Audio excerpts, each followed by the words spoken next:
ਮੈਂ ਵੀਰਪਾਲ ਸਿੱਧੂ ਮੌੜ ਬਾਤਾਂ ਚਾਨਣੀਆਂ ਚੈਨਲ ਤੇ ਤੁਹਾਡਾ ਸਵਾਗਤ ਕਰਦੀ ਹਾਂ। ਮੈਂ ਤੁਹਾਡੇ ਸਾਹਮਣੇ ਸੁਖਵੀਰ ਸਿੰਘ ਸੂਹੇ ਅੱਖਰ ਦੀ ਲਿਖਤ ਮੱਖੀਆਂ ਦਾ ਭਾਗ ਦੂਸਰਾ ਲੈ ਕੇ ਹਾਜ਼ਰ ਹਾਂ। ਆਸ ਕਰਦੀ ਹਾਂ ਪਹਿਲਾ ਭਾਗ ਤੁਹਾਨੂੰ ਪਸੰਦ ਆਇਆ ਹੋਵੇਗਾ। ਸੋ ਦੂਸਰੇ ਭਾਗ ਵੱਲ ਵਧਦੇ ਹਾਂ। ਅੱਜ ਫਿਰ ਸਵੇਰ ਦੀ ਚਾਹ ਨਾਲ ਮੈਂ ਮਾਇਰਾ ਦੀ ਕਵਿਤਾ ਪੜ੍ਹ ਰਿਹਾ ਹਾਂ। ਸਵੇਰੇ 5 ਵਜੇ। ਇਹ ਸ਼ਾਇਦ ਉਸ ਨੇ ਦੇਰ ਰਾਤ ਨਾਲ ਪੋਸਟ ਕੀਤੀ ਹੋਵੇਗੀ। ਵੇਸ਼ਵਾ। ਇੱਕ ਬਹੁਤ ਸੋਹਣੀ ਫੁੱਲਾਂ ਵਾਂਗ ਮਹਿਕਦੀ ਔਰਤ ਰੋਜ਼ ਰਾਤ ਨੂੰ ਲਾਸ਼ ਬਣ ਜਾਂਦੀ ਹੈ। ਉਸ ਦੇ ਜਿਸਮ ਵਿੱਚ ਕੋਈ ਉਤੇਜਨਾ ਨਹੀਂ ਹੁੰਦੀ। ਉਸ ਦੇ ਸਾਰੇ ਜਿਸਮ ਦੀ ਖੁਸ਼ਬੂ ਸ਼ਰਾਬ ਦੀ ਹਵਾੜ ਵਿੱਚ ਗੁੰਮ ਜਾਂਦੀ ਹੈ। ਬਹੁਤ ਸਮੇਂ ਬਾਅਦ ਸੁਹੱਪਣ ਨਹੀਂ ਰਹੇਗਾ। ਇੱਕ ਅਧਨੱਗੀ ਬੁੱਢੀ ਜਟੂਰੀਆਂ ਖੁਰਕਦੀ ਹੋਈ ਸੜਕਾਂ 'ਤੇ ਭੀਖ ਮੰਗਿਆ ਕਰੇਗੀ। ਉਸ ਦੇ ਲਈ ਆਦਮੀ ਦੇ ਅਰਥ ਉਹ ਨਹੀਂ ਹਨ ਜੋ ਆਮ ਤੌਰ 'ਤੇ ਘਰਾਂ ਵਿੱਚ ਹੋਇਆ ਕਰਦੇ ਹਨ। ਮਾਇਰਾ। ਬਿਲਕੁਲ ਸਵੇਰੇ ਸਵੇਰੇ ਇਹ ਕਵਿਤਾ ਪੜ੍ਹਦਿਆਂ ਮੇਰੇ ਮਨ 'ਚ ਅਜੀਬ ਖਿਆਲ ਆ ਰਹੇ ਸਨ। ਮੇਰੇ ਤੋਂ ਕਵਿਤਾ ਲਈ ਇਹ ਕਮੈਂਟ ਲਿਖਿਆ ਗਿਆ। ਹੁਣ ਜਦੋਂ ਕਿ ਸਵੇਰੇ ਸਾਡੇ ਲੋਕਾਂ ਲਈ ਪਰਮਾਤਮਾ ਦਾ ਨਾਮ ਲੈਣ ਦਾ ਸਮਾਂ ਹੈ। ਮੇਰੀ ਮਾਂ ਇਸ ਸਮੇਂ ਪਾਠ ਕਰ ਰਹੀ ਹੈ ਅਤੇ ਮੈਂ ਬੇਸ਼ਵਾਵਾਂ ਬਾਰੇ ਇਹ ਪੋਸਟ ਪੜ੍ਹ ਰਿਹਾ ਹਾਂ। ਸ਼ਾਇਦ ਮੈਨੂੰ ਵੀ ਇਸ ਸਮੇਂ ਸਰਬੱਤ ਦੇ ਭਲੇ ਦੀ ਅਰਦਾਸ ਵਿੱਚ ਡੁੱਬ ਜਾਣਾ ਚਾਹੀਦਾ ਹੈ। ਇਹ ਲਿਖਣ ਬਾਅਦ ਮੈਂ ਆਪਣੇ ਰੋਜ਼ਾਨਾ ਦੇ ਕੰਮ ਵਿੱਚ ਵਿਅਸਤ ਹੋ ਗਿਆ। ਮੈਂ ਆਪਣੀਆਂ ਬਣਾਈਆਂ ਪੇਂਟਿੰਗਸ ਵਿੱਚੋਂ ਕੁਝ ਕੁ ਨੂੰ ਸਿਲੈਕਟ ਕਰ ਰਿਹਾ ਸੀ, ਜਿਨ੍ਹਾਂ ਨੂੰ ਸ਼ਹਿਰ ਵਿੱਚ ਅਗਲੇ ਹਫ਼ਤੇ ਲੱਗਣ ਵਾਲੀ ਐਗਜੀਬਿਸ਼ਨ ਵਿੱਚ ਰੱਖਿਆ ਜਾਣਾ ਸੀ। ਆਪਣੇ ਕੰਮ ਤੋਂ ਵਿਹਲਾ ਹੋ ਕੇ ਦੁਪਹਿਰ ਦੇ ਖਾਣੇ ਬਾਅਦ ਮੈਂ ਬੜੇ ਆਰਾਮ ਦੀ ਸਥਿਤੀ ਵਿੱਚ ਸੀ ਕਿ ਮਾਇਰਾ ਦਾ ਜਵਾਬ ਮੇਰੇ ਕਮੈਂਟ ਦੀ ਪ੍ਰਤੀਕਰਮ ਵਜੋਂ ਆ ਗਿਆ ਸੀ। ਮੈਂ ਸੋਚਿਆ ਹੁਣ ਉਹ ਵਿਹਲੀ ਹੋ ਗਈ ਹੋਵੇਗੀ। ਹੁਣ ਉਸ ਨੇ ਸੋਚਿਆ ਹੋਵੇਗਾ ਇਸ ਚਿੱਤਰਕਾਰ ਨੂੰ ਲੈਕਚਰ ਦਿੱਤਾ ਜਾਵੇ। ਉਸ ਨੇ ਕਾਫੀ ਲੰਬਾ ਕਮੈਂਟ ਲਿਖਿਆ। ਵੈਸੇ ਤੁਸੀਂ ਸਵੇਰੇ ਸਵੇਰੇ ਪਾਠ ਕਰਨਾ ਹੈ ਜਾਂ ਵੇਸਵਾ ਬਾਰੇ ਕਵਿਤਾ ਪੜ੍ਹਨੀ ਹੈ, ਇਹ ਤੁਹਾਡੀ ਆਪਣੀ ਮਰਜ਼ੀ ਹੈ। ਪਰ ਆਮ ਹਾਲਾਤਾਂ ਵਿੱਚ ਜੇਕਰ ਕਿਸੇ ਆਦਮੀ ਕੋਲ ਦੋ ਆਪਸ਼ਨਾਂ ਹੋਣ ਕਿ ਉਹ ਧਾਰਮਿਕ ਸਥਾਨ 'ਤੇ ਜਾ ਸਕਦਾ ਹੈ ਜਾਂ ਦੂਸਰੀ ਕਿਸੇ ਵੇਸਵਾ ਕੋਲ ਜਾ ਸਕਦਾ ਹੈ, ਤਾਂ ਆਮ ਲੋਕ ਦੂਸਰੀ ਆਪਸ਼ਨ ਨੂੰ ਹੀ ਪਹਿਲ ਦਿੰਦੇ ਹਨ, ਕਿਉਂਕਿ ਇਹ ਆਦਮੀ 'ਤੇ ਡਿਪੈਂਡ ਕਰਦਾ ਹੈ ਉਸ ਨੂੰ ਕਿਸ ਜਗ੍ਹਾ ਜਾ ਕੇ ਸ਼ਾਂਤੀ ਮਿਲਦੀ ਹੈ। ਮੈਂ ਬਹੁਤ ਵਾਰ ਸੋਚਦੀ ਹਾਂ ਜਿਹੜੀਆਂ ਚੀਜ਼ਾਂ ਦੀ ਲੋੜ ਨਹੀਂ ਹੁੰਦੀ ਉਹ ਹਟਾ ਦਿੱਤੀਆਂ ਜਾਂਦੀਆਂ ਹਨ ਜਾਂ ਖਤਮ ਹੋ ਜਾਂਦੀਆਂ ਹਨ। ਜੇ ਬੇਸਵਾਪੁਣਾ ਇੰਨੀ ਬੁਰੀ ਚੀਜ਼ ਹੁੰਦੀ ਤਾਂ ਹੁਣ ਤੱਕ ਇਹ ਕੰਮ ਖਤਮ ਹੋ ਜਾਣਾ ਚਾਹੀਦਾ ਸੀ, ਪਰ ਦੁਨੀਆ ਨੂੰ ਇਸ ਦੀ ਲੋੜ ਹੈ। ਇਸੇ ਲਈ ਇਹ ਕੰਮ ਹੋ ਰਿਹਾ ਹੈ ਅਤੇ ਬੇਸਵਾਵਾਂ ਦੀ ਲੋੜ ਹੁੰਦਿਆਂ ਹੋਇਆਂ ਵੀ ਇਹਨਾਂ ਨੂੰ ਬੁਰੀ ਨਜ਼ਰ ਨਾਲ ਵੇਖਿਆ ਜਾਂਦਾ ਹੈ। ਇਹ ਅਜੀਬ ਤਰ੍ਹਾਂ ਦਾ ਸੱਚ ਹੈ। ਇੱਕ ਪਾਸੇ ਸਮਾਜ ਦੇ ਬਹੁਤੇ ਮਰਦ ਇਹ ਚਾਹੁੰਦੇ ਨੇ ਕਿ ਵੇਸ਼ਵਾਵਾਂ ਹੋਣ ਅਤੇ ਦੂਸਰੇ ਪਾਸੇ ਉਹ ਇਹਨਾਂ ਬਾਰੇ ਸ਼ਰੇਆਮ ਗੱਲ ਕਰਨ ਤੋਂ ਝਿਜਕਦੇ ਹਨ। ਸਮਾਜ ਨੂੰ ਲੀਡਰਾਂ ਦੀ ਲੋੜ ਹੈ ਅਤੇ ਲੋਕ ਲੀਡਰਾਂ ਨਾਲ ਫੋਟੋਆਂ ਖਿਚਾਉਂਦੇ ਹਨ, ਪਰ ਵੇਸ਼ਵਾਵਾਂ ਨਾਲ ਨਹੀਂ ਖਿਚਵਾਉਂਦੇ। ਲੋੜ ਤਾਂ ਇਹਨਾਂ ਦੀ ਵੀ ਲੋਕ ਮਹਿਸੂਸ ਕਰਦੇ ਹਨ। ਇਸ ਵਿੱਚ ਅੱਗੇ ਬਹੁਤ ਕੁਝ ਹੈ। ਕੁਝ ਔਰਤਾਂ ਇਸ ਧੰਦੇ ਵਿੱਚ ਹੁੰਦੇ ਹੋਇਆਂ ਵੀ ਇਸ ਨੂੰ ਨਫ਼ਰਤ ਕਰਦੀਆਂ ਹਨ। ਉਹ ਦਿਲੋਂ ਬੇਸਵਾਵਾਂ ਨਹੀਂ ਹੁੰਦੀਆਂ, ਸਿਰਫ ਸਰੀਰ ਤੋਂ ਹੁੰਦੀਆਂ ਹਨ। ਤੁਸੀਂ ਉਹ ਕਹਾਣੀ ਤਾਂ ਜ਼ਰੂਰ ਸੁਣੀ ਹੋਵੇਗੀ, ਭਾਵੇਂ ਇਹ ਕਾਲਪਨਿਕ ਕਥਾ ਹੈ, ਕਿ ਇੱਕ ਵਾਰ ਇੱਕ ਮੰਦਰ ਦੇ ਸਾਹਮਣੇ ਇੱਕ ਵੇਸ਼ਵਾ ਰਹਿੰਦੀ ਸੀ। ਮੰਦਰ ਦਾ ਪੁਜਾਰੀ ਉਸ ਕੋਲ ਕਈ ਅਮੀਰ ਆਦਮੀਆਂ ਨੂੰ ਆਉਂਦੇ ਜਾਂਦੇ ਵੇਖਦਾ ਸੀ। ਉਸ ਵੇਸ਼ਵਾ ਕੋਲ ਹਰ ਸਹੂਲਤ ਦੀ ਚੀਜ਼ ਮੌਜੂਦ ਸੀ। ਪੁਜਾਰੀ ਦੀ ਨਜ਼ਰ ਵਿੱਚ ਉਹ ਐਸ਼ ਕਰਦੀ ਸੀ। ਲੋਕ ਉਸ ਲਈ ਫਲ ਫੁੱਲ ਅਤੇ ਹੋਰ ਬਹੁਤ ਕੁਝ ਲੈ ਕੇ ਆਉਂਦੇ ਸਨ। ਉਹ ਮਹਿੰਗੇ ਕੱਪੜਿਆਂ ਵਿੱਚ ਬਹੁਤ ਫੱਬਦੀ ਹੋਈ ਅਕਸਰ ਹੀ ਪੁਜਾਰੀ ਦਾ ਧਿਆਨ ਖਿੱਚਦੀ ਸੀ। ਗੱਲ ਕਿ ਪੁਜਾਰੀ ਦੀ ਸੁਰਤ ਜ਼ਿਆਦਾ ਸਮੇਂ ਉਸੇ ਵੱਲ ਹੀ ਰਹਿੰਦੀ ਸੀ। ਦੂਸਰੇ ਪਾਸੇ ਉਹ ਵੇਸ਼ਵਾ ਜੋ ਮਨ ਹੀ ਮਨ ਇਹ ਸੋਚਦੀ ਸੀ ਕਿ ਪੁਜਾਰੀ ਕਿੰਨੀ ਚੰਗੀ ਕਿਸਮਤ ਵਾਲਾ ਆਦਮੀ ਹੈ। ਉਸ ਦਾ ਕੰਮ ਅਤੇ ਪੂਜਾ ਦੋਵੇਂ ਇੱਕ ਹਨ। ਉਸ ਦਾ ਮਨ ਹਮੇਸ਼ਾ ਕਰਦਾ ਸੀ ਕਿ ਉਹ ਵੀ ਭਜਨ ਬੰਦਗੀ ਵਿੱਚ ਲੀਨ ਹੋ ਜਾਵੇ। ਸਮਾਂ ਲੰਘਿਆ। ਪੁਜਾਰੀ ਅਤੇ ਵੇਸ਼ਵਾ ਦੋਵੇਂ ਮਰ ਗਏ।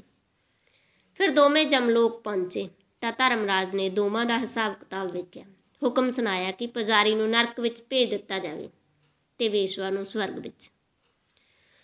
ਪੁਜਾਰੀ ਬੁਖਲਾ ਗਿਆ। ਉਸ ਨੇ ਸਵਾਲ ਕੀਤਾ, ਉਸ ਨੂੰ ਨਰਕ ਵਿੱਚ ਕਿਉਂ ਅਤੇ ਵੇਸ਼ਵਾ ਨੂੰ ਸਵਰਗ ਵਿੱਚ ਕਿਉਂ ਭੇਜਿਆ ਜਾ ਰਿਹਾ ਹੈ? ਜਵਾਬ ਮਿਲਿਆ ਕਿ ਕਿਉਂਕਿ ਤੇਰਾ ਧਿਆਨ ਹਮੇਸ਼ਾ ਦੁਨਿਆਵੀ ਚੀਜ਼ਾਂ ਵਿੱਚ ਲੀਨ ਰਿਹਾ ਹੈ ਅਤੇ ਵੇਸ਼ਵਾ ਹਮੇਸ਼ਾ ਪਰਮਾਤਮਾ ਬਾਰੇ ਸੋਚਦੀ ਰਹੀ ਹੈ।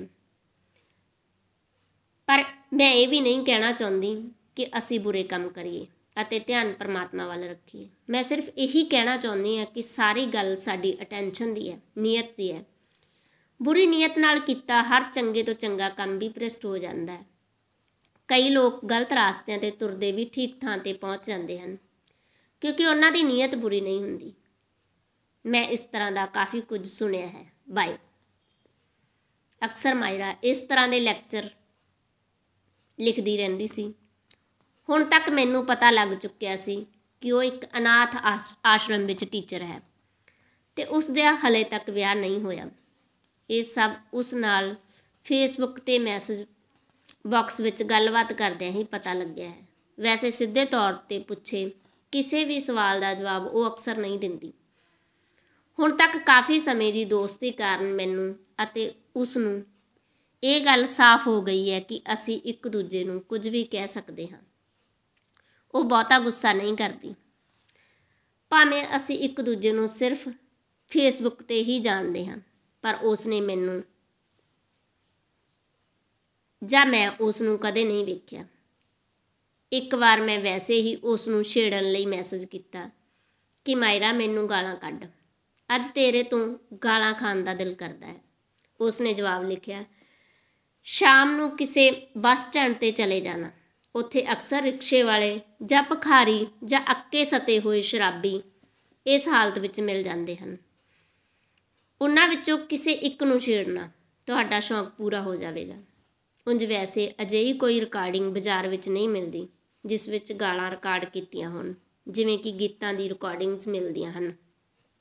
ਨਹੀਂ ਤਾਂ ਮੈਂ ਤੁਹਾਨੂੰ ਉਹ ਖਰੀਦ ਕੇ ਭੇਜ ਦਿੰਦੀ। ਹਾ ਹਾ ਹਾ। ਮੈਸੇਜ ਵਿੱਚ ਇਸ ਤਰ੍ਹਾਂ ਉਸ ਦਾ ਹੱਸਣਾ ਚੰਗਾ ਲੱਗਦਾ ਸੀ ਕਿਉਂਕਿ ਉਹ ਆਮ ਤੌਰ 'ਤੇ ਸੀਰੀਅਸ ਹੀ ਰਹਿੰਦੀ ਸੀ, ਰੋਣ ਪਿੱਟਣ ਦੀਆਂ ਗੱਲਾਂ ਹੀ ਕਰਦੀ ਸੀ। ਕਈ ਵਾਰ ਲੱਗਦਾ ਹੈ ਕਿ ਉਹ ਜ਼ਿਆਦਾ ਨੈਗੇਟਿਵ ਹੈ, ਪਰ ਜ਼ਿੰਦਗੀ ਬੰਦੇ ਨੂੰ ਬਹੁਤ ਕੁਝ ਬਣਾ ਦਿੰਦੀ ਹੈ। ਹੁਣ ਤਿੰਨ ਦਿਨ ਲੰਘ ਗਏ ਸਨ। ਮਾਇਰਾ ਨੇ ਕੋਈ ਨਵਾਂ ਸਟੇਟਸ ਨਹੀਂ ਪਾਇਆ। ਮੇਰਾ ਕਈ ਵਾਰ ਦਿਲ ਕੀਤਾ ਕਿ ਉਸ ਨੂੰ ਮੈਸੇਜ ਕਰਾਂ, ਪਰ ਫਿਰ ਰੁਕ ਜਾਂਦਾ ਹਾਂ। ਤੀਸਰੇ ਦਿਨ ਸ਼ਾਮ ਹੋਣ ਤੋਂ ਕੁਝ ਸਮਾਂ ਪਹਿਲਾਂ, ਜਦੋਂ ਕਿ ਛੁੱਟੀ ਦਾ ਦਿਨ ਸੀ, ਮੈਂ ਆਪਣੇ ਵੱਡੇ ਘਰ ਦੇ ਲਾਨ ਵਿੱਚ ਬੈਠਾ ਪੇਂਟਿੰਗ ਕਰ ਰਿਹਾ ਸੀ ਤਾਂ ਫੋਨ 'ਤੇ ਮੈਸੇਜ ਦੀ ਟੋਨ ਵੱਜੀ। ਨੋਟੀਫਿਕੇਸ਼ਨ ਵੇਖਿਆ, ਮਾਇਰਾ ਅਪਡੇਟ ਹਰ ਸਟੇਟਸ। ਉਸਨੇ ਕਾਫੀ ਲੰਮਾ ਸਟੇਟਸ ਲਿਖਿਆ। ਮੈਂ ਆਪਣੀ ਪੇਂਟਿੰਗ ਵਿੱਚੇ ਛੱਡ ਕੇ ਅੰਦਰ ਆ ਕੇ ਲੈਪਟਾਪ ਔਨ ਕੀਤਾ ਤਾਂ ਜੋ ਉਸ ਦਾ ਸਟੇਟਸ ਤਸੱਲੀ ਨਾਲ ਪੜ੍ਹ ਸਕਾਂ। ਇਸ ਦੇ ਕਈ ਕਾਰਨ ਸਨ। ਸਭ ਤੋਂ ਪਹਿਲਾਂ ਕਿ ਉਸ ਦਾ ਖੂਬਸੂਰਤ ਹੋਣਾ, ਉਸ ਦਾ ਚੰਗੇ ਹੋਣਾ। ਇਸ ਤੋਂ ਬਿਨਾਂ ਉਸ ਦੇ ਸਟੇਟਸ ਤੋਂ ਮੈਨੂੰ ਮੇਰੀ ਪੇਂਟਿੰਗਸ ਲਈ ਬਹੁਤ ਵਧੀਆ ਆਈਡੀਆਜ਼ ਮਿਲ ਜਾਂਦੇ ਸਨ, ਜੋ ਕਿ ਮੇਰੇ ਲਈ ਬਹੁਤ ਅਹਿਮ ਗੱਲ ਸੀ ਕਿਉਂਕਿ ਇਹਨਾਂ ਅਰਥ ਭਰਪੂਰ ਪੇਂਟਿੰਗਸ ਦੇ ਮੈਨੂੰ ਐਗਜੀਬਿਸ਼ਨ ਵਿੱਚ ਚੰਗੇ ਪੈਸੇ ਮਿਲ ਜਾਂਦੇ ਸਨ। ਮੈਂ ਆਪਣੀ ਪਤਨੀ ਨੂੰ ਚਾਹ ਬਣਾਉਣ ਲਈ ਕਿਹਾ ਅਤੇ ਆਪ ਬਹੁਤ ਨਰਮ ਸੋਫੇ 'ਤੇ ਬੈਠ ਕੇ ਲੈਪਟਾਪ 'ਤੇ ਮਾਇਰਾ ਦਾ ਸਟੇਟਸ ਪੜ੍ਹਨ ਵਿੱਚ ਡੁੱਬ ਗਿਆ। ਮੈਨੂੰ ਪਤਾ ਸੀ ਕਿ ਚਾਹ ਆਪਣੇ ਆਪ ਮੇਰੇ ਕੋਲ ਪਹੁੰਚ ਜਾਵੇਗੀ ਕਿਉਂਕਿ ਮੇਰੀ ਪਤਨੀ ਇੱਕ ਚੰਗੀ ਔਰਤ ਹੈ। ਸਾਡੇ ਵਿਆਹ ਨੂੰ ਵੀ ਹਲੇ ਬਹੁਤਾ ਸਮਾਂ ਨਹੀਂ ਹੋਇਆ ਸੀ। ਅੱਜ ਮਾਇਰਾ ਨੇ ਇੱਕ ਸਟੋਰੀ ਪੋਸਟ ਕੀਤੀ ਸੀ, ਮੱਖੀਆਂ। ਸ਼ਮੀਮਾ ਹੈ ਉਸ ਦਾ ਨਾਂ, ਸ਼ਮੀਮਾ ਖਾਨ। ਪੂਰਾ ਸੂਰਾ ਕੱਦ-ਕਾਠ, ਗੋਰਾ ਚਿੱਟਾ ਰੰਗ, ਸਧਿਆ ਸਰੀਰ, ਪੂਰਾ ਸੂਰਾ ਮਾਸ। ਕੁੜੀਆਂ ਗੋਰੇ ਰੰਗ ਨਾਲ ਥੋੜ੍ਹਾ ਸੋਹਣੀਆਂ ਹੁੰਦੀਆਂ ਨੇ। ਉਹਨਾਂ ਦੇ ਚਿਹਰੇ 'ਤੇ ਸਬਰ ਹੋਣਾ ਚਾਹੀਦਾ ਅਤੇ ਦੇਹ 'ਤੇ ਮਾਸ। ਸ਼ਮੀਮਾ ਦੀ ਮਾਂ ਇਹੋ ਆਖਦੀ। ਉਹਦਾ ਘਰ ਅਜਿਹੇ ਇਲਾਕੇ ਵਿੱਚ ਹੈ ਜਿੱਥੇ ਮੱਖੀਆਂ ਬਹੁਤ ਹਨ ਅਤੇ ਇਹ ਜਗ੍ਹਾ ਪਿੰਡ ਦੇ ਬਾਹਰ ਵਾਹ ਹੈ, ਜਿਸ ਥਾਂ 'ਤੇ 15-20 ਮਿੰਟ ਹੀ ਘਰ ਸਨ ਅਤੇ ਆਸ-ਪਾਸ ਖੇਤ ਸਨ। ਸ਼ਮੀਮਾ ਨੂੰ ਮੱਖੀਆਂ ਤੋਂ ਬਹੁਤ ਚਿੜ ਹੈ। ਵੈਸੇ ਵੀ ਉਹ ਜਵਾਨ ਹੈ ਅਤੇ ਨੱਕ 'ਤੇ ਮੱਖੀ ਨਹੀਂ ਬਹਿਣ ਦਿੰਦੀ। ਸ਼ਮੀਮਾ ਦਾ ਘਰ ਕਾਫੀ ਵੱਡਾ ਸੀ। ਬਿਲਕੁਲ ਦਰਵਾਜ਼ੇ 'ਤੇ ਜੋ ਕਮਰਾ ਸੀ ਉਹ ਸ਼ਮੀਮਾ ਦੇ ਦਾਦੇ ਦਾ ਸੀ। ਉਸ ਤੋਂ ਪਿੱਛੇ ਕਾਫੀ ਵੱਡਾ ਵਿਹੜਾ ਸੀ ਅਤੇ 2 ਕਮਰੇ ਸਨ। ਘਰ ਦੇ ਮੂਹਰਲੇ ਕਮਰੇ 'ਚ ਉਸ ਦਾ ਬੁੱਢਾ ਦਾਦਾ, ਜੋ ਹਮੇਸ਼ਾ ਬਹੁਤਾ ਸਮਾਂ ਮੰਜੇ 'ਤੇ ਹੀ ਪਿਆ ਹੁੱਕਾ ਪੀਂਦਾ ਹੈ, ਬੁੱਢੀਆਂ ਨਜ਼ਰਾਂ ਨਾਲ ਸ਼ਮੀਮਾ ਨੂੰ ਵੇਖਦਾ ਰਹਿੰਦਾ ਹੈ। ਸ਼ਮੀਮਾ ਦਾਦੇ ਦੇ ਹੁੱਕੇ ਵਿੱਚ ਅੱਗ ਪਾਉਂਦੀ, ਵਾਰ-ਵਾਰ ਸਿਰ ਝਟਕ ਕੇ ਮੂੰਹ ਤੋਂ ਮੱਖੀਆਂ ਉਡਾਉਂਦੀ ਅਤੇ ਉਹਨਾਂ ਨੂੰ ਜੁਹਮ ਆਖਦੀ, ਵਸਦੇ ਰਸਦੇ ਘਰਾਂ ਵਿੱਚ ਮੱਖੀਆਂ ਹੁੰਦੀਆਂ ਹੀ ਨੇ ਭਾਈ। ਅਸੀਂ ਜਦੋਂ ਛੋਟੇ ਹੁੰਦੇ ਸੀ ਇਸ ਤੋਂ ਵੀ ਕਿਤੇ ਬਹੁਤੀਆਂ ਮੱਖੀਆਂ ਹੁੰਦੀਆਂ ਸਨ। ਪਤਾ ਨਹੀਂ ਕਿੰਨੀਆਂ ਤਾਂ ਰੋਟੀ ਨਾਲ ਹੀ ਖਾ ਜਾਂਦੇ ਹੋਵਾਂਗੇ। ਉਸ ਦਾ ਦਾਦਾ ਇਹੋ ਆਖਦਾ ਹੈ। ਹੁਣ ਭਾਵੇਂ ਉਸ ਤੋਂ ਮੂੰਹ ਤੋਂ ਮੱਖੀ ਵੀ ਨਹੀਂ ਉੱਡਦੀ ਸੀ। ਸ਼ਮੀਮਾ ਦੀਆਂ ਮੋਟੀਆਂ-ਮੋਟੀਆਂ ਅੱਖਾਂ ਵਿੱਚ ਦਲੇਰੀ ਝਲਕਦੀ ਸੀ। ਪਰ ਉਸ ਸਮੇਂ ਸ਼ਾਮ ਨੂੰ ਉਹ ਥੋੜ੍ਹਾ ਡਰ ਗਈ ਸੀ ਜਦੋਂ ਉਸ ਨੇ ਸੁਣਿਆ ਕਿ ਗਵਾਂਢੀ ਮੁਲਕ ਨਾਲ ਲੜਾਈ ਲੱਗਣ ਵਾਲੀ ਹੈ। ਉਸ ਦਾ ਘਰ ਬਾਰਡਰ ਤੋਂ ਕਰੀਬ 15 ਕਿਲੋਮੀਟਰ ਦੀ ਦੂਰੀ 'ਤੇ ਸੀ। ਅੱਜ ਜਦੋਂ ਸ਼ਮੀਮਾ ਨੇ ਸ਼ੀਸ਼ਾ ਵੇਖਿਆ ਉਸ ਨੂੰ ਲੱਗਿਆ ਕਿ ਜਿਵੇਂ ਡਰ ਨਾਲ ਉਸ ਦੀਆਂ ਅੱਖਾਂ ਬਥੇਰੇ ਫੈਲ ਗਈਆਂ ਸਨ ਅਤੇ ਮੂੰਹ ਛੋਟਾ ਹੋ ਗਿਆ ਸੀ।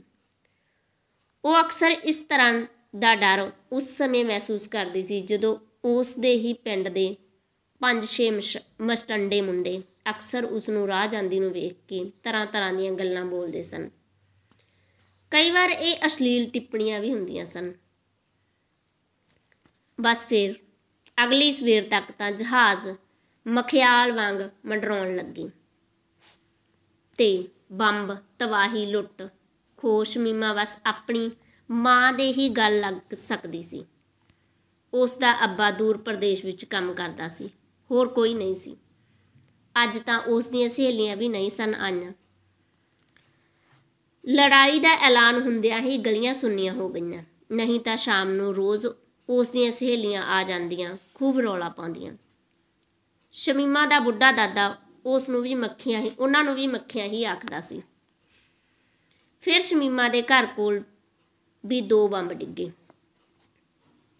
ਕਿਸੇ ਨੂੰ ਹੋਸ਼ ਨਹੀਂ ਸੀ ਕੀ ਹੋ ਰਿਹਾ ਹੈ। ਸ਼ਮੀਮਾ ਦੇ ਘਰ ਦਾ ਰਸੋਈ ਵਾਲਾ ਪਾਸਾ ਬੰਬ ਦੀ ਧਮਕ ਨਾਲ ਢਹਿ ਗਿਆ ਸੀ।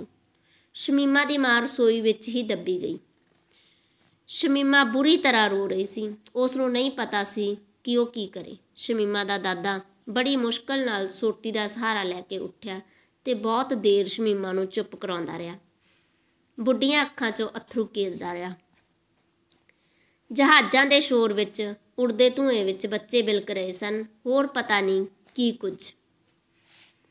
ਫਿਰ ਆਸ-ਪਾਸ ਦੇ ਘਰਾਂ ਦੇ ਕੁਝ ਲੋਕ ਸ਼ਮੀਮਾ ਦੇ ਘਰ ਆਏ। ਸ਼ਮੀਮਾ ਦੀ ਮਾਂ ਦੀ ਲਾਸ਼ ਰਸੋਈ ਦੇ ਮਲਬੇ ਵਿੱਚੋਂ ਕੱਢੀ ਗਈ ਅਤੇ ਢੱਕ ਦਿੱਤੀ ਗਈ। ਇਸ ਸਮੇਂ ਉਸ ਨੂੰ ਦਫਨਾਉਣ ਦੀ ਰਸਮ ਨਹੀਂ ਕੀਤੀ ਜਾ ਸਕਦੀ ਸੀ। ਸਭ ਆਪੋ ਆਪਣੇ ਘਰਾਂ ਵਿੱਚ ਹੀ ਡਰ ਨਾਲ ਜਿਵੇਂ ਦਫਨ ਹੋ ਗਏ ਸਨ। ਵਿਰੋਧੀ ਮੁਲਕਾਂ ਨੇ ਹਵਾਈ ਜਹਾਜ਼ਾਂ ਰਾਹੀਂ ਆਪਣੀ ਫੌਜ ਦੇ ਜਵਾਨ ਆਬਾਦੀ ਵਾਲੇ ਏਰੀਏ ਵਿੱਚ ਉਤਾਰਨੇ ਸ਼ੁਰੂ ਕਰ ਦਿੱਤੇ ਸਨ। ਸ਼ਮੀਮਾ ਰੋ ਰਹੀ ਸੀ, ਦਾਦਾ ਧਰਵਾਸ ਦੇ ਰਿਹਾ ਸੀ ਅਤੇ ਫੌਜ ਦਗੜ ਕਰਦੀ ਗਲੀਆਂ ਵਿੱਚੋਂ ਲੰਘ ਰਹੀ ਸੀ। 5-7 ਫੌਜੀ ਉਹਨਾਂ ਦੇ ਘਰ ਆ ਵੜੇ। ਉਹਨਾਂ ਨੇ ਸ਼ਮੀਮਾ ਤੋਂ ਪਾਣੀ ਮੰਗਿਆ। ਉਸ ਨੇ ਡਰਦੀ ਨੇ ਪਾਣੀ ਦਿੱਤਾ। ਉਹ ਪਾਣੀ ਪੀ ਕੇ ਚਲੇ ਗਏ। ਕੁਝ ਦੇਰ ਬਾਅਦ ਬੰਬਾਂ ਅਤੇ ਜਹਾਜ਼ਾਂ ਦਾ ਖੜਕਾ ਰੁਕ ਗਿਆ ਸੀ। ਗੁਆਂਢ ਵਿੱਚੋਂ ਹੀ ਕੁਝ ਬੰਦਿਆਂ ਨੇ ਆ ਕੇ ਸ਼ਮੀਮਾ ਦੀ ਮਾਂ ਦੀ ਲਾਸ਼ ਦੇ ਨਜ਼ਦੀਕ ਦੇ ਖੇਤਾਂ ਵਿੱਚ ਦਫਨਾ ਦਿੱਤਾ। ਹੁਣ ਸ਼ਾਮ ਹੋਣ ਲੱਗੀ ਸੀ। ਸ਼ਮੀਮਾ ਦਾ ਦਾਦਾ ਘਰ ਦੇ ਦਰਵਾਜ਼ੇ ਕੋਲ ਹੀ ਮੰਜੇ 'ਤੇ ਪਿਆ ਸੀ ਅਤੇ ਸ਼ਮੀਮਾ ਉਸ ਦੇ ਕੋਲ ਹੀ ਚੁੱਪਚਾਪ ਬੈਠੀ ਸੀ। ਲੜਾਈ ਫਿਰ ਜੋੜ ਫੜਨ ਲੱਗੀ। ਫਿਰ ਤੋਂ ਜਹਾਜ਼ਾਂ ਦਾ ਸ਼ੋਰ ਹਵਾ ਵਿੱਚ ਫੈਲ ਗਿਆ ਅਤੇ ਗੋਲੀਬਾਰੀ ਅਤੇ ਬੰਬਾਂ ਦੀ ਆਵਾਜ਼ ਆਉਣ ਲੱਗੀ। ਫਿਰ ਇਸ ਨੂੰ ਸਿਰਫ ਸ਼ਮੀਮਾ ਹੀ ਸੁਣ ਸਕਦੀ ਸੀ, ਕਿਉਂਕਿ ਉਸ ਦੇ ਦਾਦੇ ਨੂੰ ਬਹੁਤਾ ਸੁਣਾਈ ਨਹੀਂ ਦਿੰਦਾ ਸੀ। ਰਾਤ ਗੂੜ੍ਹੀ ਹੋ ਰਹੀ ਸੀ।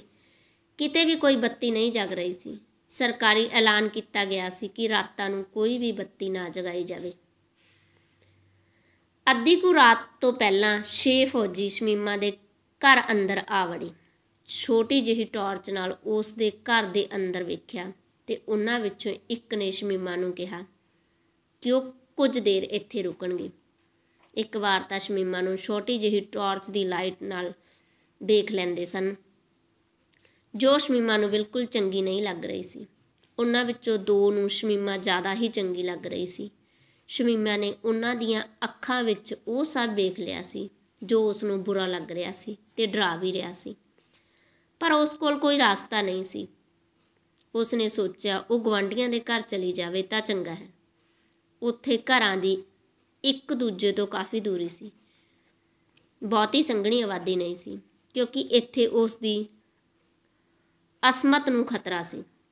ਅਤੇ ਉਸ ਦਾ ਦਾਦਾ ਇੰਨਾ ਕਮਜ਼ੋਰ ਸੀ ਕਿ ਉੱਠ ਵੀ ਨਹੀਂ ਸਕਦਾ ਸੀ। ਉਹ ਉੱਠ ਕੇ ਜਾਣ ਲੱਗੀ, ਇੱਕ ਫੌਜੀ ਨੇ ਉਸ ਦੀ ਬਾਂਹ ਫੜ ਲਈ। ਐਨੀ ਰਾਤ ਨੂੰ ਕਿੱਥੇ ਜਾ ਰਹੀ ਹੈ? ਸ਼ਮੀਮਾ ਨੇ ਆਪਣੀ ਬਾਂਹ 'ਤੇ ਇੱਕ ਬਹੁਤ ਸਖਤ ਹੱਥ ਮਹਿਸੂਸ ਕੀਤਾ। ਉਹ ਵਿਰੋਧ ਨਾ ਕਰ ਸਕੀ। ਬਿਨਾਂ ਕੁਝ ਬੋਲੇ ਵਿਹੜੇ ਵਿੱਚੋਂ ਅੰਦਰ ਕਮਰੇ ਵਿੱਚ ਚਲੀ ਗਈ। ਚੰਨ ਦੇ ਚਾਨਣ ਨਾਲ ਘਰ ਵਿੱਚ ਹਲਕਾ ਜਿਹਾ ਚਾਨਣ ਸੀ। ਸ਼ਮੀਮਾ ਨੂੰ ਪਤਾ ਲੱਗ ਰਿਹਾ ਸੀ ਕਿ ਹੁਣ ਤਾਂ ਸਭ ਕਿਸਮਤ ਅਤੇ ਪਰਮਾਤਮਾ 'ਤੇ ਹੀ ਛੱਡਿਆ ਜਾ ਸਕਦਾ ਹੈ। ਕੁਝ ਸਮੇਂ ਬਾਅਦ 2 ਜਣੇ ਸ਼ਮੀਮਾ ਦੇ ਕੋਲ ਕਮਰੇ ਦੇ ਅੰਦਰ ਆਏ। ਸ਼ਮੀਮਾ ਦੇ ਮੂੰਹ 'ਤੇ ਛੋਟੀ ਜਿਹੀ ਟਾਰਚ ਦੀ ਰੋਸ਼ਨੀ ਪਾਈ। ਚੱਲ ਹੁਣ ਬਹੁਤੇ ਨਖਰੇ ਨਾ ਵਿਖਾ, ਉਹਨਾਂ ਵਿੱਚੋਂ ਇੱਕ ਬੋਲਿਆ। ਸ਼ਮੀਮਾ ਉੱਠ ਕੇ ਭੱਜਣ ਲੱਗੀ ਤਾਂ ਉਹਨਾਂ ਵਿੱਚੋਂ ਇੱਕ ਫੌਜੀ ਨੇ ਆਪਣੇ ਪੂਰੇ ਜ਼ੋਰ ਨਾਲ ਸ਼ਮੀਮਾ ਨੂੰ ਫੜ ਕੇ ਉਸ ਦਾ ਮੂੰਹ ਆਪਣੇ ਹੱਥ ਨਾਲ ਬੰਦ ਕਰ ਦਿੱਤਾ ਸੀ। ਉੱਥੇ ਹਨੇਰਾ ਸੀ। ਹੱਥੋਂ ਪਾਈ ਵਿੱਚ ਸ਼ਮੀਮਾ ਦਾ ਸਿਰ ਕੰਧ ਨਾਲ ਵੱਜਿਆ ਤੇ ਉਹ ਬੇਹੋਸ਼ ਹੋ ਗਈ। ਜਦੋਂ 20 ਕੁ ਮਿੰਟ ਬਾਅਦ ਉਸ ਨੂੰ ਹੋਸ਼ ਆਈ ਤਾਂ ਉਹ ਆਪਣੇ ਚਿਹਰੇ 'ਤੇ ਕਿਸੇ ਦੇ ਸਾਹਾਂ ਨੂੰ ਮਹਿਸੂਸ ਕਰ ਸਕਦੀ ਸੀ। ਉਹ ਸਭ ਹੋ ਚੁੱਕਿਆ ਸੀ ਜੋ ਉਹ ਨਹੀਂ ਚਾਹੁੰਦੀ ਸੀ। ਉਹ 6 ਸਨ। ਉਹ ਬਦਲਦੇ ਰਹੇ, ਇੱਕ ਤੋਂ ਬਾਅਦ ਦੂਜਾ। ਸ਼ਮੀਮਾ ਨੇ ਫਿਰ ਭੱਜਣ ਦੀ ਕੋਸ਼ਿਸ਼ ਕੀਤੀ ਪਰ ਉਸ ਨੂੰ ਖਿਆਲ ਆਇਆ ਉਸ ਦੇ ਜਿਸਮ 'ਤੇ ਕੋਈ ਕੱਪੜਾ ਨਹੀਂ ਸੀ। ਉਹ ਇਸ ਤਰ੍ਹਾਂ ਦੀ ਹਾਲਤ ਵਿੱਚ ਬਿਨਾਂ ਕੱਪੜਿਆਂ ਦੇ ਕਿੱਧਰ ਜਾਂਦੀ? ਉਸ ਨੇ ਵਾਰ-ਵਾਰ ਵਿਰੋਧ ਕਰਨ 'ਤੇ ਬੰਦੂਕ ਦਾ ਬੱਟ ਉਸ ਦੇ ਸਿਰ 'ਤੇ ਮਾਰਿਆ ਗਿਆ। ਸਵੇਰ ਤੱਕ ਇਹ ਸਭ ਚੱਲਦਾ ਰਿਹਾ। ਸਵੇਰ ਹੁੰਦੇ ਹੀ ਉਹ ਸਾਰੇ ਚਲੇ ਗਏ। ਸ਼ਮੀਮਾ ਅੱਧ ਬੇਹੋਸ਼ੀ ਦੀ ਹਾਲਤ ਵਿੱਚ ਸੀ। ਉਹ ਮੁਸ਼ਕਲ ਨਾਲ ਉੱਠ ਕੇ ਕਮਰੇ 'ਚੋਂ ਬਾਹਰ ਜਾ ਰਹੀ ਸੀ। ਉਸ ਦੇ ਸਿਰ ਵਿੱਚੋਂ ਖੂਨ ਵਗ ਰਿਹਾ ਸੀ। ਉਸ ਨੂੰ ਚੱਕਰ ਆਇਆ। ਉਹ ਘਰ ਦੇ ਵਿਹੜੇ ਵਿੱਚ ਡਿੱਗ ਪਈ। ਸੂਰਜ ਚੜ੍ਹ ਰਿਹਾ ਸੀ। ਸ਼ਮੀਮਾ ਦੀ ਜ਼ਿੰਦਗੀ ਡੁੱਬ ਰਹੀ ਸੀ। ਕੁਝ ਪਲਾਂ ਬਾਅਦ ਹੀ ਜਦੋਂ ਚਾਨਣ ਕਾਫੀ ਹੋਇਆ, ਸ਼ਮੀਮਾ ਮਰ ਚੁੱਕੀ ਸੀ। ਪਹਿਲਾਂ ਇਸ ਟਾਈਮ ਤੱਕ ਸ਼ਮੀਮਾ ਆਪਣੇ ਦਾਦੇ ਕੋਲ ਸਵੇਰ ਦੀ ਚਾਹ ਲੈ ਕੇ ਪਹੁੰਚ ਜਾਂਦੀ ਸੀ ਪਰ ਅੱਜ ਨਹੀਂ ਆਈ। ਉਸ ਦੇ ਦਾਦੇ ਨੇ ਉਸ ਨੂੰ ਕਈ ਆਵਾਜ਼ਾਂ ਦਿੱਤੀਆਂ ਪਰ ਉਹ ਨਹੀਂ ਸੀ ਆਈ। ਦਾਦਾ ਕਾਫੀ ਮੁਸ਼ੱਕਤ ਤੋਂ ਬਾਅਦ ਆਪਣੇ ਮੰਜੇ ਤੋਂ ਉੱਠ ਸਕਿਆ ਤੇ ਘਰ ਦੇ ਵਿਹੜੇ ਵਿੱਚ ਆ ਗਿਆ। ਬੁੱਢੇ ਦੀ ਸੁਣਨ ਸ਼ਕਤੀ ਬਹੁਤ ਘੱਟ ਸੀ। ਸਰੀਰ ਬਹੁਤ ਕਮਜ਼ੋਰ ਸੀ ਪਰ ਨਿਗਾਹ ਹਾਲੇ ਚੰਗੀ ਸੀ। ਉਸ ਨੇ ਸ਼ਮੀਮਾ ਨੂੰ ਦੂਰੋਂ ਹੀ ਅਜਿਹੀ ਹਾਲਤ ਵਿੱਚ ਵੇਖ ਲਿਆ ਜੋ ਉਸ ਨੇ ਕਦੇ ਸੋਚੀ ਨਹੀਂ ਸੀ। ਉਹ ਅਗਾਂਹ ਤੁਰ ਨਹੀਂ ਸਕਿਆ। ਕੁਝ ਦੂਰੀ ਤੋਂ ਹੀ ਸ਼ਮੀਮਾ ਨੂੰ ਵੇਖ ਰਿਹਾ ਸੀ। ਉਸ ਦੇ ਪੈਰ ਜਿਵੇਂ ਜ਼ਮੀਨ ਵਿੱਚ ਗੱਡੇ ਹੋਏ ਸਨ। ਸਰੀਰ ਸੁੰਨ ਹੋ ਗਿਆ ਜਾਪਦਾ ਸੀ। ਉਹ ਉੱਥੇ ਰੁਕ ਗਿਆ। ਸ਼ਮੀਮਾ ਬੇਜਾਨ ਪਈ ਸੀ, ਅਲਫ ਨੰਗੀ, ਖੂਨ ਨਾਲ ਲਿਬੜੀ ਤਿਬੜੀ। ਉਸ ਦਾ ਦਾਦਾ ਬੜੀ ਮੁਸ਼ਕਲ ਨਾਲ ਉਸ ਨੂੰ ਵੇਖ ਸਕਿਆ ਸੀ। ਆਪਣੀ ਬੱਚੀ ਨੂੰ ਇਸ ਹਾਲਤ ਵਿੱਚ ਵੇਖਣਾ ਬਹੁਤ ਔਖਾ ਹੁੰਦਾ ਨਾ। ਉਹ ਉੱਥੇ ਹੀ ਬੈਠ ਗਿਆ। ਕਾਫੀ ਦੇਰ ਰੋਂਦਾ ਰਿਹਾ। ਸ਼ਮੀਮਾ 'ਤੇ ਮੱਖੀਆਂ ਭਿਣਕ ਰਹੀਆਂ ਸਨ, ਬਹੁਤ ਸਾਰੀਆਂ ਮੱਖੀਆਂ, ਜਿਵੇਂ ਉੱਪਰ ਕਾਲੀ ਚਾਦਰ ਲਈ ਹੋਵੇ। ਬੁੱਢਾ ਹੌਸਲਾ ਕਰਕੇ ਉੱਠ ਕੇ ਉਸ ਦੇ ਕੋਲ ਜਾਣ ਲੱਗਿਆ ਤਾਂ ਮੱਖੀਆਂ ਉੱਡਣ ਲੱਗੀਆਂ। ਉਹ ਫਿਰ ਰੁਕ ਗਿਆ, ਕਿਤੇ ਸਾਰੀਆਂ ਮੱਖੀਆਂ ਹੀ ਨਾ ਉੱਡ ਜਾਣ ਤੇ ਸ਼ਮੀਮਾ ਫਿਰ ਨੰਗੀ ਹੋ ਜਾਵੇ।